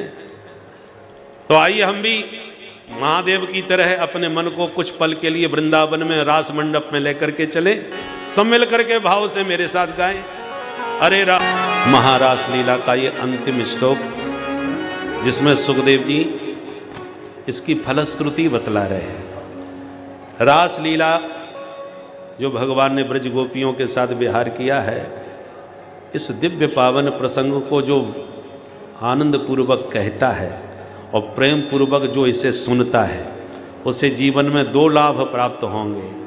कौन कौन? भक्तिम पराम भगवती, भगवान के पाद पद्मों में उसे पराभक्ति प्राप्त हो जाएगी, ये प्रथम लाभ। जिस भक्ति को गोस्वामी जी सुंदरकांड में मांगते हुए कहते हैं, भक्तिम प्रयक्ष रघुपुंगव निर्भराम में, कामादि दोष के श्रवण करने से श्रोता को प्राप्त होती है। और दूसरा काम, हृदय रोग मास्वपहन होती, उसका हृदय रोग भी शीघ्र ही समाप्त हो जाता है, दूर हो जाता है। हृदय रोग को मिटाने वाली और पराभक्ति प्रदान करने वाली ये पावन कथा है भगवान की महारास लीला। हृदय रोग क्या है? कामदेव का एक नाम होता है हृच्छय, जो सबके हृदय में बैठा बैठा छेद करे, उसके अंदर दोष विकार पैदा करे, इसलिए कामदेव को हृच्छय कहा जाता है। तो वही हृदय रोग है जो सबके हृदय में तमाम प्रकार से दुर्वासनाओं से अंतःकरण को मलिन करता है, वही काम हृदय है। पर रासलीला का श्रवण करने से हृदय रोग मासुपहन होती है। सुखदेव जी कहते हैं उसका हृदय रोग समाप्त हो जाता है। गोस्वामी जी जैसे कहते हैं कामादि दोष रहितम कुरु मानसम च, तो वो कामादि दोष भी जीव के दूर हो जाते हैं और पराभक्ति भी प्रभु के पाद पद्मों में प्राप्त हो जाती है। ये दिव्य महारास लीला के श्रवण का फल है। तो जिसका फल ही काम रोग दूर करने वाला है वो काम क्रीड़ा कैसे हो सकती है? इसलिए विवेकी जनों को इस लीला पर विचार करना चाहिए। अब भगवान रासलीला कर रहे हैं, उनको प्रेम से करने दो। आप लोग दर्शन करते ही हैं, शाम को समय सीमा निश्चित है। आज ठाकुर जी का विवाह हम कराना चाहते हैं और विवाह होगा द्वारका में, और वृंदावन से द्वारका की दूरी अभी बहुत है, इसलिए थोड़ा सा समास विधि से कथा प्रसंग को लेकर हम द्वारकाधीश का विवाह रुक्मिणी जी से फटाफट करते हैं। भगवान तो इधर रास विहार कर रहे थे, उधर मामा कंस पर क्या बीत रही है थोड़ी मथुरा में कंस की भी सुन लो। एक दिन कंस को नारद जी ने बता दिया कि जैसे तुम नंद का लाला समझे बैठे हो, वो कृष्ण नंद का लाला नहीं, तुम्हारी बहन देवकी का 8वां लाल है, वही तेरा काल है। अब कंस का मूड खराब हो गया। इसका मतलब वसुदेव ने मुझे धोखा दिया है, मैं उसे जिंदा नहीं छोड़ूंगा। निशात मसीमादत्त वसुदेव जिघांसया, तलवार निकाल के वसुदेव को मारने खड़ा हुआ। नारद जी ने हाथ पकड़ लिया, रुको रुको, अब जोश से नहीं होश से काम लेने की आवश्यकता है। तो गुरुजी आप बताओ मैं क्या करूं? बोले तुम एक एक करके भेज रहे हो कंस, और कृष्ण बलराम दोनों भैया मिलके सबको निपटा रहे हैं वहां बैठे बैठे। अरे ये भेजना बंद करो, उनको बुलाओ अपने यहाँ किसी भी बहाने से, और जब वो आवे तो तुम मिल करके उसे ठिकाने लगा दो। बोले वाह गुरुदेव क्या जोरदार बात बताई, आज तक हमारी बुद्धि में ये बात नहीं आई, अब मैं ऐसा ही करूंगा। नारद जी बोले हमारा आशीर्वाद है। और तुरंत नारद जी वृंदावन आके भगवान से बोले प्रभु एक कार्यक्रम बनाया है। क्या मतलब? बोले प्रभु आप आए हैं दुष्टों का विनाश करने के लिए, और दो चार एक दो इक्का दुक्का कोई आता है उसको यहाँ निपटा देते हो, ऐसे निपटने वाले नहीं है ये। इसलिए ये फुटकर काम बंद करो, थोक का काम चालू करो।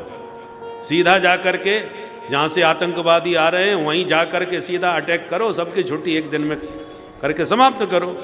ये फुटकर काम बंद करो। मैंने उनके कान फूंक दिए हैं, कोई ना कोई आपको लेने जरूर आ जाएगा, एक दो दिन में देखना। तो आप वहीं चले जाना और जाके सबको निपटा देना। नारद जी सारी बात बता के खिसक लिए। उधर कंस ने आपातकालीन मीटिंग बुलवाई और तमाम असुरों को अपनी समस्या सुनाई और सबसे पूछा बताइए आप हम लोग क्या करें। वसुदेव को जो करना था वो कर चुका, उसे मैंने बंधक बना के जेल में डाल दिया है, पर उसको कृष्ण बलराम को पहले निपटाऊं उसके बाद उन्हें देखूं। केसी नाम का दैत्य खड़ा होके बोला महाराज रहने दो, यदि वो कृष्णचंद्र है तो मैं भी केसी हूं, वो हिंदी का है मैं अंग्रेजी का हूं। कृष्णचंद्र का शॉर्टकट क्या होगा अंग्रेजी में? केसी। तो वो कृष्णचंद्र, हम हैं केसी। अच्छा तो ठीक है जाओ। घोड़ा बन के केसी दौड़ा, यमुना तट पर प्रभु खेल रहे थे सखाओं के साथ, मुंह फाड़ के खाने आया। भगवान ने एक मुक्का उसके मुंह में मारा तो गोविंदाय नमो नमः, जमुना तट पर ही ढेर हो गया। आज भी जमुना तट पर केसी घाट बना हुआ है। फिर व्योमासुर आया, फिर अरिष्टासुर आया, भगवान ने उनको भी परलोक पहुंचाया। कंस ने कहा अब मैं किसी को नहीं भेजने वाला। गुरुजी ने बिल्कुल ठीक कहा था, भेजना ठीक नहीं, बुलाना ही पड़ेगा। तो अक्रूर जी को बुलाया, हाथ में हाथ मिला के समझाया, मित्र तुम जाओ मेरा रथ लेके और कृष्ण बलराम को मथुरा का मेला घुमाने के लिए ले आओ। मैंने भव्य मेला का आयोजन किया है परसों के दिन। ठीक है महाराज, परंतु अक्रूर जी बोले मनोरथ बहुत ऊंचे कर रहे हो सरकार, पूरे कितने होंगे ये तो समय बताएगा। और यूं कह के अक्रूर जी रात्रि अपने घर गए और सवेरा होते ही रथ पर बैठ करके वृंदावन चल दिए। परथेन गोकुलम प्राप्तः सूर्यश्चास्त गिरिम नृप। वृंदावन पहुंचते सूर्यास्त हो गया अक्रूर जी को। क्यों जी मथुरा से वृंदावन क्या इतना दूर है? दूरी तो कुछ भी नहीं है, पर रथ पर बैठते ही जब वृंदावन की ओर चले तो मन के रथ पर मनोरथ पूर्वक पहले ही वृंदावन पहुंच गए और कल्पनाओं में खो गए अक्रूर जी। किम मया चरितम भद्रम किम तप्तम परमं तप किं वाथाप्यर्हते दत्तम यद्रक्षामद्य केशवम। कल्पना करने लगे मैंने कौन सा पुण्य किया होगा जो आज मैं वृंदावन धाम में जाकर के गोविंद के दर्शन करूंगा। कंसोवताद्या कृतमेत्यनुग्रहम, कंस ने मेरे ऊपर कितना बड़ा अनुग्रह किया जो घर से बुला के रथ में बैठा के गोविंद के पास भेज दिया। कंस की कृपा है मेरे ऊपर भाई, उनकी कृपा से ही तो गोविंद से मिलने जा रहा हूं। और भावनाओं में इतने भर जाते हैं कि आंख बंद करके कल्पनाओं में खो जाते हैं और रथ भी खड़ा हो जाता है। घोड़े तो तब चलें जब कोई चलावे, हाँके। घंटों तक सोचते रहते हैं, जब होश आता है तब हाँकने लगते हैं, जिसके कारण शाम तक पहुंचे वृंदावन।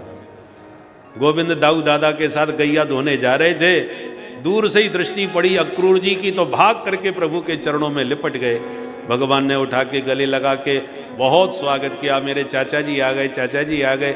हाथ पकड़ के भवन के भीतर लाए, चरण धुलाए, भोजन पवाए, अतिथि भवन में लाके चाचा जी को सुलाए। दोनों भैयाओं ने चरण दबाए। चाचा जी अब बोलिए अचानक कैसे आए? अक्रूर जी ने कंस का षड्यंत्र संकेत में ही समझा दिया। भगवान मुस्कुराए, चाचा जी मामा जी बुलाएं और भांजे ना जाएं, ये हो ही नहीं सकता, जरूर चलेंगे, पर ये षड्यंत्र की बात किसी से मत कहना, नहीं निकलना कठिन हो जाएगा यहाँ से। और तुरंत भगवान बाबानंद के पास आए, बोले बाबा हम तो चाचा जी के संग कल मेला देखने जाएंगे मथुरा। नंद बाबा बोले सुन बेटा, मैंने तो को अकेलो आज तक कहूँ ना भेजो, तेरो भरोसा ना है कब कौन से लड़ भिड़ जाए। तो को मेला देखना है, मैं चलूंगा तेरे संग में, पूरा मेला घुमाऊंगा। ठीक है बाबा आप चलियो। बाबा ने ब्रज में दुहाई लगवा दी, जो मथुरा को मेला देखबो चाहे सवेरे तैयार हो जाए। बात फैल गई जन जन में, और जैसी गोपियों के कान में ये समाचार पड़ा कि कल जा रहे हैं वृंदावन छोड़ के मथुरा कृष्ण, तो गोपियां व्याकुल हो गई, तुरंत घरों से निकल पड़ी और झुंड बना करके आपस में बातें करने लगी। सखी विधाता ने ये कितना बड़ा हमको दंड दे दिया, जिन कृष्ण के दर्शन में पलक गिरना भी हमको सहन नहीं होता था, वे कृष्ण यदि मथुरा चले जाएंगे तो कब दर्शन होंगे कोई पता नहीं। एक बोली होगा वही जो विधाता ने हमारे ललाट में लिखा होगा। तो सभी गोपियां विधाता कोई दोष देने लगी।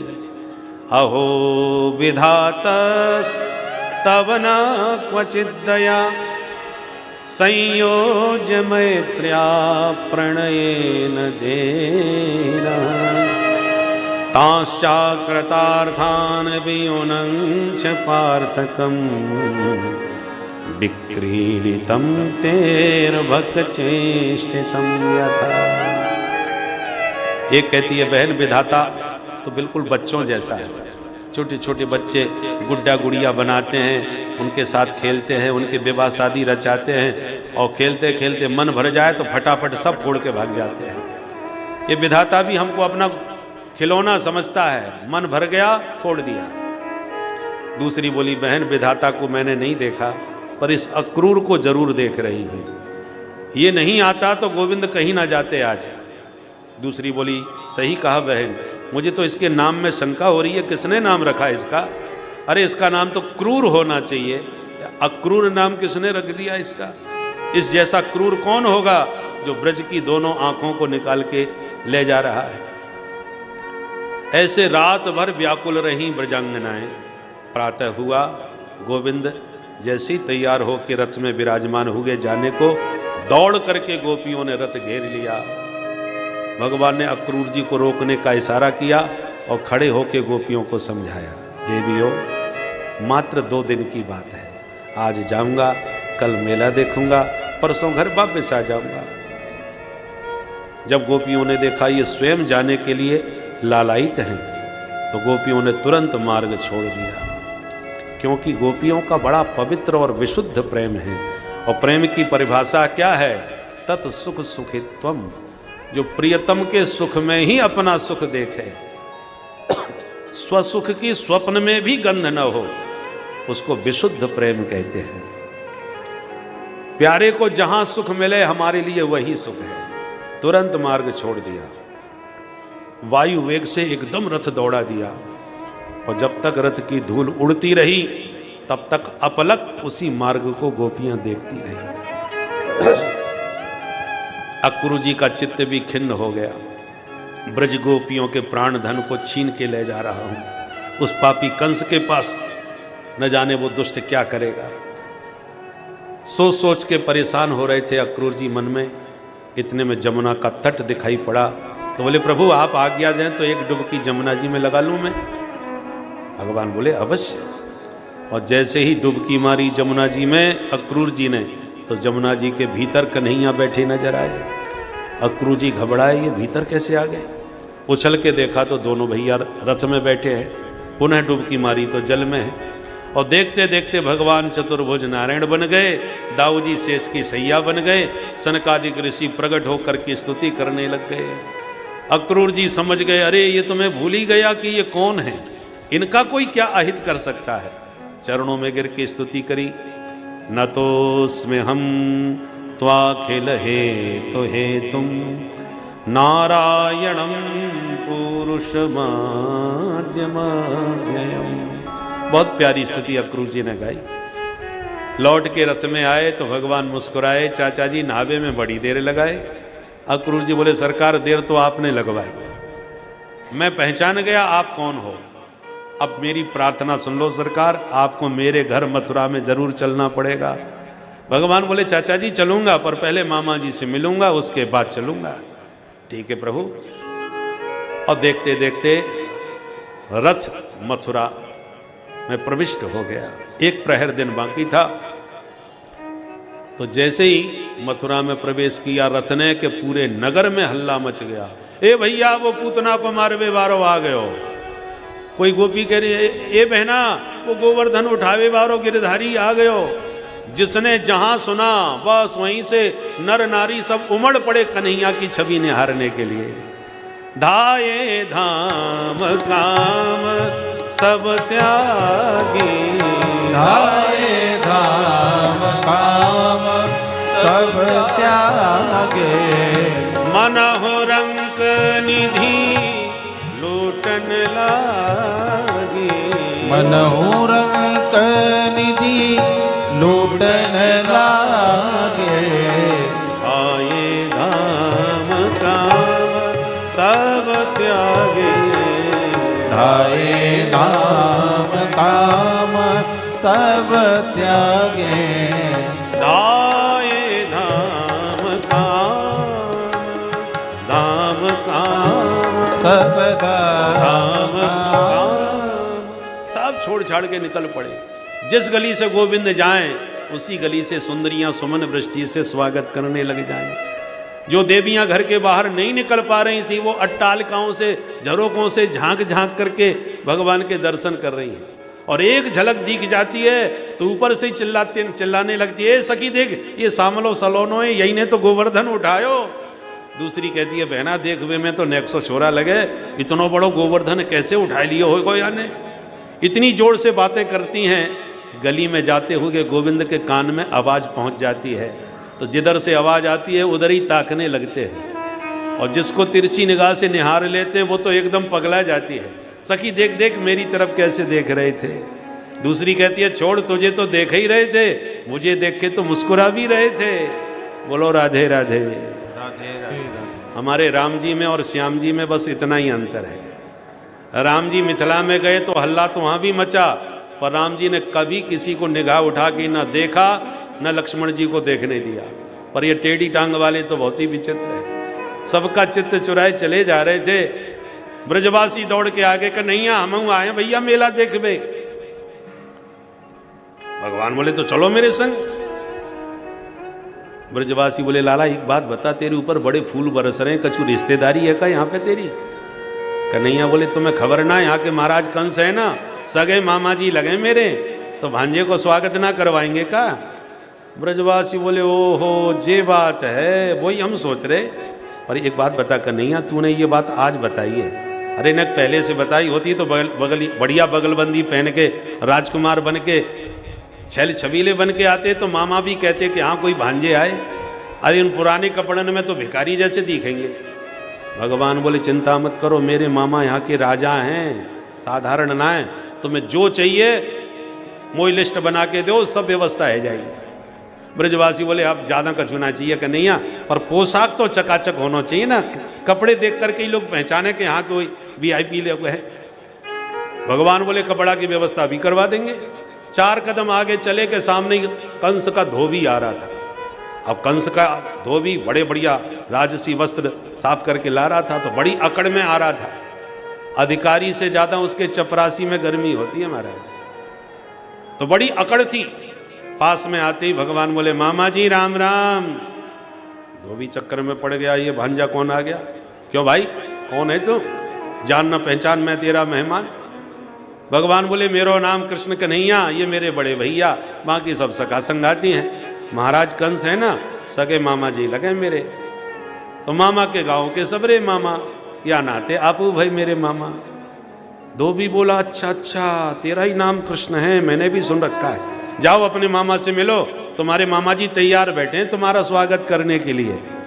भगवान बोले इसीलिए तो उनसे मिलने जा रहे हैं हम, परंतु हमारे कपड़े थोड़े पुराने हैं और आपकी कोटली में बहुत अच्छे अच्छे दिख रहे हैं, 2-4 जोड़ी में से हमें दे दो, अच्छे कपड़े पहन के अच्छे से मिलेंगे ना। सोई धोबी नाराज हो गया। ईदृशा नैव वासांसी नित्यम गिरि बने चरा, जंगली कहीं के गमार ग्वारिया, महाराज के कपड़े तू पहनेगा, तेरी इतनी हिम्मत? अपशब्दों का प्रयोग कर दिया। भगवान ने घुमा करके कान के नीचे एक थप्पड़ मारा तो रजकस्य कराग्रेण सिरह कायाद पातयत, एक थप्पड़ में गर्दन कट के दूर नीचे गिरी। बोल नंद के लाला की जय। आसपास के लोग कांप गए, अरे भैया या छोरा के हाथ में ही तलवार फिट है। थप्पड़ मारा, गर्दन अलग, भाग खड़े हो गए सब, और आसपास के जो धोबी थे। भगवान बोले ब्रजवासियों छांट लो मन पसंद के कपड़ा, सब अपने मामा जी के।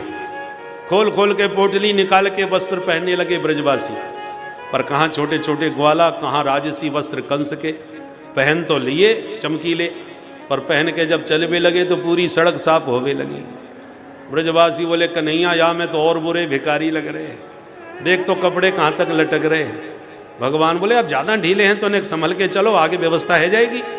तो बेचारे पकड़े पकड़े जा रहे हैं, ऐसे लग रहे हैं जैसे हैंगर से लटकाई दिए हों। दूर खड़े एक दर्जी ने देखा तो दौड़ता हुआ आया, अरे सरकार आप आज्ञा करो तो ये कपड़े मैं ठीक करूं। भगवान बोले तेरो राम भलो करे, जल्दी कर भैया।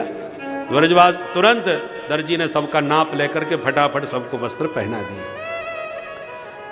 ब्रजवासी प्रसन्न हो गए, कन्हैया अब तो पूरे मेला में राजकुमार हम ही दिखेंगे भैया, आनंद आ गया। भगवान बोले दर्जी भैया तेने हमारे ब्रजवासी खुश कर दिए, बोल तो का इनाम चाहिए। दर्जी ने मन में सोचा धोबी को जो इनाम दी वो तो हमने देख ली, हमें भगवान जाने क्या मिलेगा। हाथ जोड़ के दर्जी बोला सरकार आपकी दया दृष्टि बनी रहे, मोए सब कछू मिल गयो, मोए आपते कछू ना चाहिए। तो भगवान ने दोनों भुजा उठा के कहा जाओ हमारा आशीर्वाद है, खूब फलोगे फूलोगे। सो आजकल आप देख ही रहे हो महाराज दर्जी कैसे फल फूल रहे हैं, जितने को कपड़ा उससे ज्यादा महंगी सिलाई, माला माल है गए दर्जी। भगवान बोले ब्रजवासी अब तो कोई कमी ना है। ब्रजवासी बोले लाला पोशाक तो जोरदार रह गई, ने कसर रह गई। अब क्या कसर है? बोले गले में ने फूलन की माला और गिर जाए सोई माला माल है गई। अच्छा तो ततः सुदामनो भवनम मालाकारस्य जगमतु। सुदामा नाम का एक माली मथुरा में भगवान का अनन्य भक्त था। भगवान उसके घर गए तो माली तो प्रसन्नता में नाचने लगा, सारी मालाएं जो बनी उठा ले आए और प्रभु सहित सारे ब्रजवासियों को पहना दिया। सब ब्रजवासी भी प्रसन्न हो गए। भगवान ने उस सुदामा माली को पराभक्ति का आशीर्वाद दिया, आगे प्रस्थान किया। अब तो कोई कमी ना है। ब्रजवासी बोले पोशाक भी जोरदार, माला भी जोरदार, बस ने कसर और है। अब का कसर पड़ गई भाई? बोले लाला सुनो माथो अच्छो ना लगे, ने थापक थुआ चंदन और पुतवा दे सोई चकाचका आनंद आ गया। ठीक है भैया वो भी देख लेंगे। 4 कदम आगे बढ़े तो 3 जगह से टेढ़ी मेढ़ी कुबड़ी हाथ में चंदन का पात्र लिए जा रही। सुगंध पाते भगवान ने आवाज लगाई, अरे सुंदरी जी। कुब्जा ने पहली बार जिंदगी में ये संबोधन सुना था। घर से निकलते ही सब कुबड़ी कुबड़ी कह के बुलाते थे। ये सुंदरी कहवे वारो कौन आयो भाई। मुड़ के माधव को देखा तो दौड़ी भागी चली आई। महाराज आपने बुलाई? भगवान बोले हाँ सुंदरी, हमने ही आवाज लगाई, पहले आप अपना परिचय दो। तो कुब्जा ने बड़े प्यार से परिचय दिया। दास्यास में हम सुंदर कंस सम्मता, त्रिवक्र नामा यनुलेप कर्मणि। महाराज मैं सैरंद्री हूं, कंस की दासी, पर पूरी मथुरा में मेरे हाथ का चंदन इतना सुप्रसिद्ध है कि भोजपते है अति प्रियम। भोजपति महाराज कंस मेरा चंदन बहुत पसंद करते हैं, इसलिए उनकी सेवा में चंदन लेके जा रहे हैं। भगवान बोले सुंदरी, महाराज कंस है ना, वो मेरे सगे मामा जी लगे, तो मामा जी ये तो आप लगाती रहो, आज ने एक चंदन हमें ही लगाए दो। कुब्जा बोली आपने तो मन की बात कह दी सरकार, आप कहो तो मैं अपने हाथ से लगाऊं? भगवान बोले प्रेम से लगाओ। कुब्जा बड़े प्यार से भगवान के माथे पर चंदन लेपन करने लगी। ब्रजवासी बोले हाँ देवी जी ने कितमाऊं। तो कुब्जा ने पूरा चंदन ब्रजवासियों के माथे पर लेप दिया, पूरा कटोरा साफ। ब्रजवासी बोले कन्हैया आनंद आ गयो भैया, माँ तो ठंडो कर दियो, याने तो क्या सुगंध मारे आके चंदन में। पर एक ब्रजवासी कान में आके कन्हैया थे बोले चोरे लाला, फ्री के चंदन घिस मेरे नंदन, तेने वाह बिचारी को सबरो चंदन पोत लियो और ले वो दे वो कछू ना है। अरे कछू तो पुरस्कार दे वाह बिचारी को मेहनतानो। भगवान बोले तो अभी ले। तुरंत कुब्जा के पास गए, उसके पैर के अंगूठे को अपने श्री चरण के अंगूठे से दबाई लियो और एक हाथ बाकी ठोड़ी के नीचे लगा लियो, दूसरो हाथ बाकी कमर में डाल लियो। दाऊ जी ने तो शर्म के मारे मुंह घुमा लियो। धीरे से बोले लाला ध्यान रखियो, ये अपनो वृंदावन ना है, मामा के घर में आए हैं। कन्हैया हंस के बोले हाँ दाऊ दादा मुझे सब ध्यान है, चिंता मत करो, कोई गड़बड़ ना होगी। ब्रजवासी आंखें फाड़ के देखने लगे और मुस्कुरा के बोले अरे कन्हैया भैया क्या करे लाला, पर कछू है जाए कन्हैया तेरी जोड़ी बहुत प्यारी लग रही है, तू भी हमेशा 3 जगह से टेढ़ो ही रहे और ये भी 3 जगह से टेढ़ी, बहुत बढ़िया बन गई जोड़ी।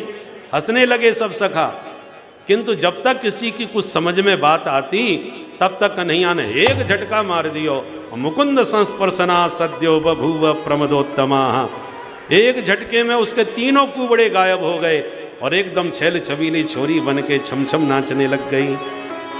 बोल नंद के लाला की जय। एक्यूप्रेशर का कोई झटका मार दिया होगा, उसके शरीर के सारे विकार दूर हो गए। कुब्जा ने तुरंत पीताम्बर पकड़ के कहा प्रभु पधारो मेरे घर। भगवान बोले आएंगे पर पहले मामा जी से मिले आए फिर आते हैं। आश्वासन दे के आगे बढ़े। अब जितने बड़े बड़े उद्योगपति व्यापारी मथुरा के थे वो भगवान के प्रभाव से परिचित हो गए कि निश्चित हो ना हो अब तो यही मथुरा नरेश बनेगा, कंस इसके हाथ से बचने वाला नहीं। लक्षण दिखाई पड़ गए तो जगह जगह पर लौंग इलायची तांबुल खिला खिला के भगवान का अभिनंदन स्वागत ब्रज सब व्यापारी लोग करने लगे। व्यापारियों का यही धर्म होता है, जिसके लक्षण सत्ता की ओर बढ़ते कदम नजर आवे उसी से राम राम करके जान पहचान बना लेना चाहिए, कभी न कभी जरूर काम में आएगा। बोलो राधे राधे।